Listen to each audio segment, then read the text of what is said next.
My respect for actors is endless. It's boundless. Uh, Having had the amateur experience that I did as an actor, the number of shows that I did and the number of times I was on stage, I have some semblance of knowledge as to some of the pressures that are on actors.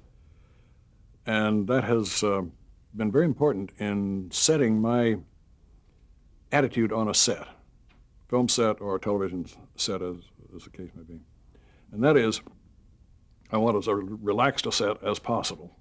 I like kidding around, I like jokes and having fun, enjoying what you're doing, trying to get rid of as much tension as you possibly can. But I make this very clear to my film crews.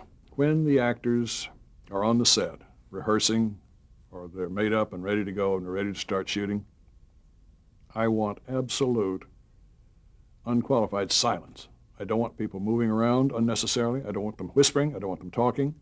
I don't want them in the actor's eye line where they can be seen out of the corner of the actor's eye. I want them nailed down, quiet.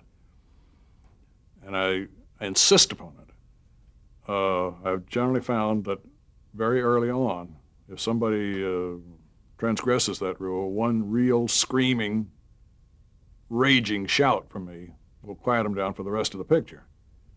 And I really do get furious. I lost my temper several times at somebody unwittingly, carelessly, moving around right behind an actor.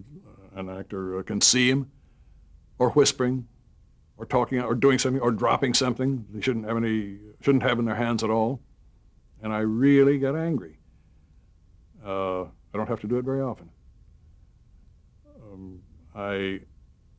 In rehearsing actors for a film in particular, not necessarily a television technique, but when actors come to a big scene for the first time, even though we've probably rehearsed it some weeks before, may have just read it several times, not necessarily staged it, but when we come to begin to stage a major scene, I insist that the whole crew leave the building, leave the set, leave the studio, leave the house, wherever it is, so that I have the whole facility to myself with the actors, so that they can begin to explore. I can work with them in figuring out how to do this scene, what makes it work the best, feeling free that they can make fools of themselves, make suggestions as to what they want to do, what they feel like. And I encourage that.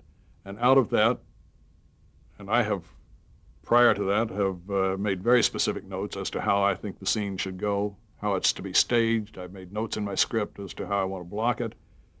And I have literally found that half the time, when a scene is finally finished and ready to be shown to the crew and ready to be filmed, half the time the blocking is upside down and backwards from what I had originally planned. He is over here, and I had originally started him over here. And she is walking in the door, and I originally had her sitting in the chair. It's all kinds of changes. Half the time, it's almost exactly what I had planned.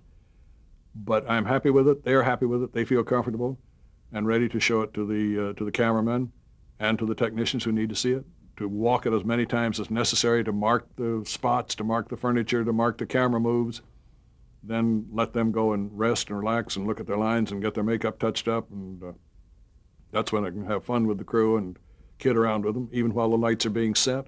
I work with the operator to set the shot, the timing of the moves, the timing of the zoom, et cetera, et cetera. But then when the actors come back on the set ready to go, I really want it absolutely quiet. And I try to have rehearsed it enough times that I feel quite comfortable that with luck, I can get the shot that I want on the first, second, third, maybe fourth take. And I try not to overshoot.